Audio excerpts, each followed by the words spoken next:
ఎందుకు వచ్చావు ఇక్కడికి? అతడి మాటలకి బుర్ర తిరిగినా ఇప్పుడు ఏం చెప్పినా మెడపట్టి బయటికి గెంటేస్తాడో అనిపించి గట్టిగా ఊపిరి తీసుకొని బేబీని కని నీకు ఇచ్చేసి వెళ్దామని వచ్చాను. ఇక్కడికి వచ్చి మరీ డెలివరీ అవ్వాలని ఎందుకు అనుకున్నావు? నార్మల్ డెలివరీ కోసం. కౌశి మొహం చిట్లించి చూస్తుంటే ఇండియాలో ఉంటే నార్మల్ డెలివరీ కష్టమని చెప్పారు డాక్టర్. బేబీ ఫాదర్ దగ్గర ఉంటే బేబీ హెల్త్ కూడా బాగుంటుంది, గ్రో ఉంటుందని చెప్పారు. ఓ, అంటే ఇప్పుడు నీకు నా అవసరం ఉంది కాబట్టి వచ్చావు. ఐబ్రో పైకి అంటున్న అతన్ని చూసి అవును, అందుకే వచ్చాను. నేను పోతే మా అమ్మ నాన్నని చూసుకోవడానికి ఎవరు ఉండరేమో అనే భయంతో వచ్చాను. నా వల్ల మీకేం ప్రాబ్లం రానివ్వను. బేబీ పుట్టిన నెలలోనే తిరిగి ఇండియా వెళ్ళిపోతాను. మళ్ళీ ఎప్పుడు మిమ్మల్ని కానీ మీ బేబీని కానీ డిస్టర్బ్ చేయను. మీకు నచ్చిన సాటిస్ఫై చేసే అమ్మాయిని పెళ్లి చేసుకోండి. All the very best mister Kaushal. ఆలోచిస్తూ చూస్తున్న కౌశల్ని చూడకుండా తన డ్రెస్ తీసుకొని చేంజింగ్ రూమ్కి వెళ్ళింది. బాత్రోబ్ ఇప్పుతున్న ఆమె చేతులు రెండు ఆగిపోయాయి. వీపున గుచ్చుతున్న వేడి ఊపిరి స్పర్శతో. మెడ వెనక్కి తిప్పి అతి దగ్గరగా ఉన్న కౌశల్ని చూసి ఆమె నీళ్లు నిండిన కళ్ళు రెపరెపలాడాయి. అవి పట్టించుకోకుండా ఈ కాటన్ డ్రెస్సెస్ నా బేబీకి అంత మంచిది కాదు, ఇవి వేసుకోవాలి అని ఆమె ముందున్న పెద్ద డోర్ని స్లైడ్ చేసి నీకేం కావాలంటే అది వేసుకో అన్నాడు.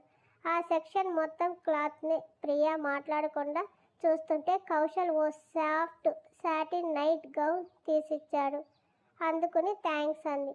నా బేబీ కోసం చేస్తుంటే థ్యాంక్స్ ఎందుకు అని ముందుకు వంగి నార్మల్ డెలివరీ కోసం నేనేం చేయాలి అని అడిగాడు ఇంటెన్స్ వాయిస్తో, ఇన్నోసెంట్ ఫేస్తో. ప్రియా గొంతు పెగలక మౌనంగా ఉంటే నీలో ఫిజికల్గా ఎంటర్ అయితే సరిపోతుందా, లేదంటే ఫీలింగ్స్తో ఎంటర్ అవ్వాలా అని అడుగుతున్నా. అంటే బేబీ ఎంట్రీ కోసం నా సాయశక్తులా ఏం చేయడానికైనా ఐఎమ్ రెడీ అని ఒళ్ళు విరుస్తుంటే నువ్వు ఇండియా వచ్చావా అని సూటిగా అడిగింది. నేనెందుకు వస్తాను? నిజంగా రాలేదా? అబద్ధం చెప్పాల్సిన అవసరం నాకు లేదని బాత్రూమ్ ఆమె నుంచి విప్పేస్తుంటే సిగ్గుతో రెండు చేతుల్లో ఒంటిని దాచుకుంది. అతను ఏం రియాక్ట్ అవ్వకుండా గౌన్ తొడిగి ఎక్కువసేపు నిలబడితే బేబీకి కంఫర్ట్ ఉండదు, బయట గార్డెన్ ఉంది, బోర్ కొడితే వాకింగ్ చేయొచ్చు అని ఏ ఫీలింగ్ లేకుండా చెప్పి వెళ్ళిపోయాడు. నిట్టూర్చి ప్రియా వెనకే వెళ్ళి బెడ్ పక్కనే ఉన్న విండో తీసింది. ఆమె కళ్ళు మిరుమిట్లు గొలిపే అద్భుతమైన వ్యూ కళ్ళని కదలకుండా చేసింది. బ్రెజిల్ నగరం చిన్న చీమలా కనిపించింది అక్కడి నుంచి. సుష్మా మ్యారేజ్లో తనని డేంజర్ నుంచి కాపాడింది కౌశి అని అనుకుంది. అంటే తనంటే కౌశికి ఇంకా ఇష్టం ఉంది. ప్రియాకి ఎప్పుడు ఒకటే కోరిక, తనకి అమ్మా నాన్న ఎలాగో కౌశి అలాగే. ఎవరిని వదులుకోవడానికి సిద్ధంగా లేదు. డెలివరీ అయ్యేలోపు కౌశిని మార్చి తీసుకెళ్లాలని వస్తే అతను అడ్డం తిరిగి మరో పెళ్లి చేసుకుంటానని సింపుల్గా చెప్పేసరికి షాక్ కొట్టింది. ఎక్కడో సన్నగా వినిపిస్తున్న మ్యూజిక్కి బయట చూస్తున్న ప్రియాకి అది తన ఫోన్ రింగ్ టోన్ అని అర్థం అవ్వడానికి కాసేపు పడితే అయ్యో, ఇక్కడికి వచ్చాక యశ్వంత్ సార్కి అమ్మకి ఫోన్ కూడా చేయలేదు, కంగారు పడుతుంటారని టేబుల్ మీద ఉన్న హ్యాండ్ బ్యాగ్ నుంచి ఫోన్ తీసి చూసింది. తనూజ నెంబర్ ఉంది. వెంటనే ఎత్తి అక్క నేను ఇక్కడికి వచ్చేసాను అని చెప్పింది అరిచినట్టే. అమ్మయ్య, నీ గొంతు విన్నాక కానీ నా మనసు కుదుట పడలేదు. అసలే కౌశల్ కోపంగా ఉండుంటాడు. నువ్విలా వెళ్ళాక ఏమైనా అంటాడేమో, నువ్వు బాధపడుతుంటావని ఒక్కటే కంగారుగా ఉంది.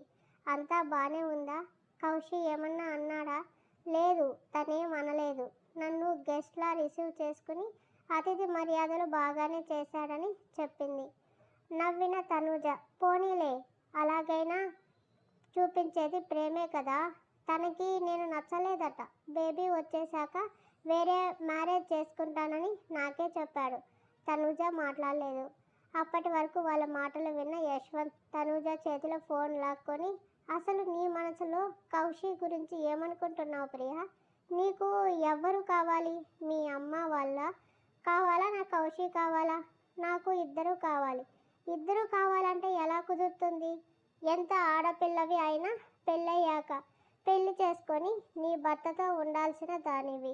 ఇప్పుడు తనూజ తన అమ్మ వాళ్ళ ఇంటికి వెళ్తుంది, లేదా వాళ్ళే వచ్చి చూసి వెళ్తుంటారు. అంతేగాని భర్తని తల్లిదండ్రులని ఒకే ఇంట్లో పెట్టి నాకు ఇద్దరు కావాలంటే అవుతుందా? ముఖ్యంగా మన భారతదేశంలో. ఇక్కడ పుట్టి పెరిగిన అమ్మాయివే కదా, ఎందుకు నువ్వు ఇవన్నీ అర్థం చేసుకోలేకపోతున్నావు? నువ్వు ఎలాంటి పరిస్థితుల్లో కౌశికి దొరికావు, తను ఎలా నిన్ను సేవ్ చేశాడో తెలుసు. అసలు అమ్మాయిలు అంటేనే గిట్టనివాడు నీకు అట్రాక్ట్ అయ్యాడు, నీకోసం నిన్ను ప్రేమించాడు, పెళ్లి చేసుకున్నాడు, ఒక బేబీని కూడా కంటున్నాడు. ప్రతిదానికి తగ్గిన వాడిలో ప్రేమ నీకు కనిపించలేదా? ఇంత చేసినా వాడి కోసం నువ్వేం చేశావు?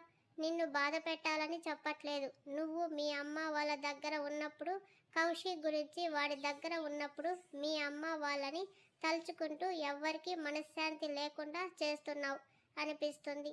నువ్వు డిసైడ్ అవ్వు. నీకు కావాల్సింది భర్త, బిడ్డ లేక తల్లిదండ్రుల? వాళ్ళని ఏమీ రోడ్డు మీద వదిలేయలేదు కదా, చక్కగా హ్యాపీగానే నీ భర్త ఇంట్లోనే ఉంటున్నాడు. వాడే అబ్జెక్ట్ చేసి ఉంటే వాళ్ళు ఇప్పుడు అక్కడ ఉండేవాళ్ళ, తినగలిగే వాళ్ళ? కౌశి మీ అమ్మ నాన్నని యాక్సెప్ట్ చేశాడు. మీ నాన్న నీతో ఎలా మాట్లాడాడు, కౌశితో ఎలా మాట్లాడాడు, మీ అమ్మతో ఎలా మాట్లాడాడు ఒక్కసారి ఆలోచించుకో. కౌశి పుట్టి పెరిగిన పరిస్థితులు వేరు.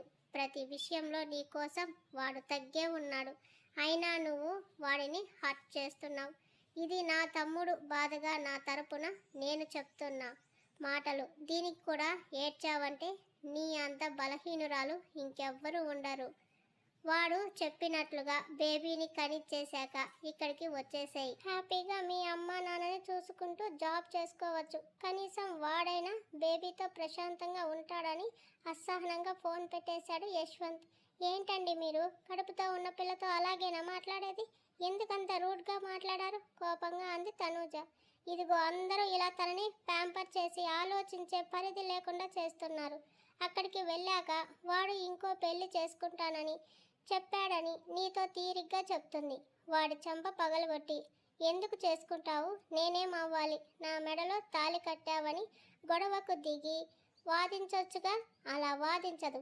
అక్కడ వాడు ఏమైనా అంటే ఏడుస్తూ ఇక్కడికి వస్తుంది. ఇక్కడికి వచ్చాక ఏడిపించాలని మళ్ళీ వెళ్తుంది. ఇది ఏమైనా బొమ్మలాట అనుకున్నావా? పర్వాలేదు, మీ తమ్ముడు బాధపడుతున్నాడని ఆడపిల్లనని చూడకుండా ప్రియాని బాగానే వార్న్ చేశారు. ప్రియాని నా మరదలుగా కాదు, నా కూతురుగానే హెచ్చరించాను. పింకీ ఇలాగే చేస్తే తనకి ఇలాగే చెప్తాను. తనతో ఎంతో నిర్మలంగా మృదువుగా మాట్లాడే యశ్వంత్ కూడా వార్నింగ్ ఇవ్వడంతో కాసేపు బాధనిపించిన తను ఏం చేయాలి అనుకుంటుందో తనకి మాత్రమే తెలుసు కాబట్టి చిన్నగా నవ్వుకొని నిర్మల గారికి ఫోన్ చేసి తను కౌశి దగ్గరకు వచ్చినట్టు చెప్పింది. ఆవిడ కూడా యశ్వంత్ లాగే తలంటూ పోసేసరికి మళ్ళీ ఫోన్ చేస్తానని మొబైల్ పక్కన పెట్టిన ప్రియ తనతో వచ్చిన తాడి చెట్టు, టెంకాయ చెట్టు గుర్తుకు వచ్చి ఇందాక ఆయా తీసుకువచ్చినప్పుడు ఎలా రావాలో చూసింది కదా, అలాగే కిందకి వెళ్ళింది. హాల్ మధ్యలో ఉన్న పెద్ద శాండిల్వుడ్ సింగిల్ చైర్లో రాయల్గా క్రాస్ లెగ్స్ వేసుకొని ఫైల్ చూస్తున్న కౌశి కనిపించి నెమ్మదిగా అతని ముందుకు వచ్చింది. అప్పుడే ఇంట్లోకి ఎంట్రీ ఇచ్చింది సలోని. పద్ధతిగా పంజాబీ డ్రెస్లో, పొడవాటి జడతో, కాటుక కళ్ళతో, ఓ చేతికి బ్రాస్లెట్, మరో చేతికి వాచ్తో అచ్చదనాల భారతీయ స్త్రీలా ఉంది. కౌశితో మాట్లాడబోతున్న ప్రియ పట్టీల చప్పుడికి ఇక్కడ ఎవరో పట్టీలు పెట్టుకున్నారని మెడ తిప్పి వెనక్కి తిరిగి సలోని వాలకాన్ని చూసి షేక్ అయింది. హాయ్ సార్, గుడ్ ఈవినింగ్ పలకరిస్తూనే చేతిలో ఫైల్స్ తెచ్చి కౌశి ముందు పెట్టి ఇవన్నీ మీరు సైన్ చేయాల్సిన ఫైల్స్ అని చెప్పింది. థ్యాంక్ యూ సలోని, వర్క్ తగ్గించావు పొలైట్గా కామ్ వాయిస్తో కౌశి చెప్తుంటే ప్రియా కళ్ళు ముందుకు పొడుచుకుని వచ్చాయి. తన మెంటలోడైనా ఇంత నెమ్మదిగా మరో అమ్మాయితో మాట్లాడటం? ఇట్స్ మై ప్లెజర్ సార్, నా జాబ్నే ఇది, మీరు థ్యాంక్స్ చెప్పకూడదని నవ్వి coffee or tea, lemon tea okay అని లెఫ్ట్ సైడ్ కిచెన్లోకి వెళ్ళింది. తాను ఒక మాలోకం అక్కడ ఉందని వాళ్ళకు కనిపించలేదా? ప్రియా అంతరంగం. ఏం కావాలి? ఫైల్ పక్కన పెట్టి మరోటి తీసుకుంటూ అడిగాడు కౌశి. తను ఎవరు? నీకెందుకు? నువ్వు వచ్చిన పని ఏంటో అది చెప్పు. ఆకలిగా ఉంది, ఏమైనా తిందామని వచ్చాను మార్చుకున్న మోహంతో చెప్పింది. ఆయా అని కేక పెట్టాడు. కిచెన్లోంచి వచ్చి సార్ అన్న ఆయాని చూసి తనకేం కావాలో చేసి పెట్టమన్నాడు. ఏం తింటారు మేడం? దాల్ కిచిడి విత్ ఆవకాయ అంది కౌశి పక్కన సోఫాలో కూర్చుని. ఓకే మేడం 10 నిమిషాల్లో తెస్తానని ఆయా గబగబా రెసిపీ చేయడానికి వెళ్తే మ్యాగజైన్ తీసి చదువుతున్నట్టు బిల్డప్ ఇస్తూ కౌశికి సైట్ కొడుతుంది ప్రియ. హాట్ 2 లెమన్ టీ కప్స్తో వచ్చిన సలోని సార్ అంటూ అతనికి ఓ కప్ ఇచ్చి మరోటి తను తీసుకొని కౌశికి మరో పక్కన చైర్లో కూర్చొని తాగుతూ ప్రియాని అప్పుడే చూస్తూ మేడం ఎవరు సార్ అని అడిగింది. Guest. Oh hi madam, I'm Saloni, sir personal assistant. Hi గండు పిల్లి మొహంతో చెప్పి నాతో పాటు వచ్చిన ఇద్దరు ఎక్కడికి వెళ్ళారని కౌశిని అడిగింది. ప్రమోద్ అని పిలవగానే వచ్చిన అతన్ని చూసి సలోని సర్దుకుంటే వాళ్ళు ఎక్కడ అని అడిగాడు. వస్తున్నారు సార్ అని వెళ్ళిన అతనితో వచ్చారు తాడి చెట్టు టెంకాయ చెట్టు. హాయ్ బ్రదర్స్ పలకరించింది ప్రియ. బ్రదర్ అన్న పిలుపుతో వాళ్ళు పరవశించిపోతూ హాయ్ సిస్టర్ అన్నారు. వచ్చిన తర్వాత నుంచి ఏమైనా తిన్నారా లేదా? ఫుల్గా మటన్ బిర్యానీ లాగించి మంచిగా నిద్ర కూడా పోయామని చెప్పి మేము ఇక్కడే సార్ దగ్గరే వర్క్ చేద్దామని అనుకుంటున్నాం సిస్టర్ అన్నారు. ఇక్కడ? అవును, మాకు దుబాయ్ వెళ్ళే ఇంట్రెస్ట్ పోయింది, అందుకే ప్రమోద్ గారిని అడిగి ఇక్కడే ఏదైనా జాబ్ చూడమని చెప్పాము. సార్ని అడిగి చెప్తామన్నారు. సార్ మీకు బాగా తెలుసు కదా, మా జాబ్ గురించి కొంచెం రికమెండ్ చేయండి మేడం అని అడిగారు. వాళ్ళిద్దరికీ ఇక్కడ జాబ్స్ ఇస్తున్నావా అని అడిగింది. లేవు ఒకే మాటగా చెప్పి ఫైల్ పక్కన పెట్టి కప్ తీసుకున్నాడు. తన మాటను తీసేస్తున్నందుకు ఉక్రోషంగా ప్రియా చూస్తుంటే ప్లీజ్ సార్, మళ్ళీ ఇప్పుడు రిటర్న్ వెళ్తే మా పరువు పోతుంది. అక్కడ దుబాయ్లో పోస్ట్ కూడా పోయి ఉంటుంది. మమ్మల్ని నడి సముద్రంలో వదిలేయకండి సార్, ప్లీజ్ సార్ అని వాళ్ళిద్దరూ యాక్టింగ్ చేస్తుంటే ముసిముసిగా నవ్వుతుంది సలోని. వాళ్ళ బాధకి ఆ అమ్మాయికి నవ్వు వస్తుందని కొరకొర చూసింది ప్రియ. ప్లీజ్ సార్, మీరు ఏ ఉద్యోగం ఇచ్చినా పూర్తిగా చేస్తాను సార్, ప్లీజ్ ప్లీజ్ మమ్మల్ని నమ్ముకొని. ఇండియాలో 4 ఫ్యామిలీలు ఉన్నాయి సార్ అనగానే అన్ని ఫ్యామిలీస్ ఎందుకు ఉన్నాయి అని అడిగింది ప్రియ. మా వైఫ్ ఫ్యామిలీ, మా ఫ్యామిలీ సిస్టర్ అన్నారు వాళ్ళిద్దరూ ఒకేసారి. ఓ మీ ఇద్దరికి ఆల్రెడీ పెళ్ళి అయిపోయిందా? నీకే వాళ్ళ గురించి తెలియదు, వాళ్ళకి ఉద్యోగాలు ఇవ్వాలా అన్నాడు కౌశల్. ప్లీజ్ పెళ్ళాం పిల్లలు కలవాళ్ళు, ఏదైనా ఉద్యోగం చూడరాదు. అవును, ఇక్కడ నువ్వు బ్రాంచ్ ఎప్పుడు స్టార్ట్ చేశావు అని అడిగింది. నీకు అవసరం లేదన్నట్టు లుక్ ఇచ్చి ప్రమోద్ వాళ్ళకి ఎలాంటి జాబ్ సెట్ అవుతాయో చూపించు అన్నాడు కౌశల్. ఓకే సార్ అని అతను అంటే thanks sir, thank you so much, మేము మీ మేలు జన్మలో మర్చిపోలేము. కౌశల్ని పొగిడి థ్యాంక్ యూ సిస్టర్ అని ప్రియాకి చెప్పారు. ప్రమోద్ వెళ్తూ సలోనిని చూసి కన్ను కొట్టాడు. ఆమె మొహం తిప్పుకొని కౌశల్ సైన్ చేసిన ఫైల్స్ తీసుకుని రేపు మీరు ఆఫీస్కి రావాలి సార్ అంది. వస్తానని కౌశల్ చెప్పడంతో బాయ్ చెప్పేసి ఫైల్స్ తీసుకుని వెళ్ళిపోయింది. కౌశి కూడా వెళ్ళిపోవడంతో హాల్లో ఒక్కటే మిగిలిపోయింది ప్రియ. ఆయా వచ్చి మేడం ఫుడ్ రెడీ, ఇక్కడికే తీసుకురమ్మంటారా అంది. వద్దు నేనే వస్తానని నెమ్మదిగా లేచి డైనింగ్ రూమ్ వైపు వెళ్ళిన ప్రియ చైర్ లాగి కూర్చొని ఇంత పెద్ద ప్యాలెస్ కౌశి ఎప్పుడు కొన్నాడు, నాతో ఎప్పుడు చెప్పలేదని అనుకుంటూ వేడిగా ఉన్న కిచిడీలో చూసుకోకుండా వేలు పెట్టి మమ్మీ అని కేక పెట్టి కౌశి పరుగున వచ్చేలా చేసింది. ఎర్రగా కందిన బెండకాయ లాంటి వేలిని చూసి కళ్ళు నెత్తి మీద ఏమైనా ఉన్నాయా అరిచి స్పూన్ ఇస్తూ సాంప్రదాయాలు పాటించి నా బిడ్డకు హామ్ చేస్తే చూస్తూ ఉండను. వాడిని నా చేతిలో పెట్టాక చేతులే కాల్చుకో, లేదంటే మొత్తం తగలెట్టుకో అనేసి ఆయా ఇంత హాట్ ఫుడ్ తనకి సర్వ్ చేయకు, తినడం కూడా రాదని వారం చేసి కనీసం ఫస్ట్ ఎయిడ్ బాక్స్ కూడా తీసుకురాకుండా వెళ్ళిపోతున్న అతన్ని మీద కోపం కట్టలు తెంచుకుంది. వెంటనే ఎందుకు తీసుకురావాలి, నీకేమవుతాడని నీ మీద కన్సర్న్ చూపించాలి అంది మనసు. ఉండండి మేడం చల్లార్చి ఇస్తానని అంటున్న ఆయాని ఆపి స్పూన్ పట్టుకుని నెమ్మదిగా ఊదుకుంటూ ప్లేట్ ఖాళీ చేసింది. రెసిపీ చాలా బాగుంది ఆయా, మా అమ్మ చేసినట్టే ఉందని కాంప్లిమెంట్ ఇచ్చింది. నవ్వుతూ నాకు తెలుగు వంటలన్నీ వచ్చమ్మా, ఆవకాయ కూడా పెడతాను. మీరు ఎక్కడి నుంచి వచ్చారు, ఎప్పుడు వచ్చారు? నేను ఇక్కడికి వచ్చి సంవత్సరం పైనే అవుతుంది.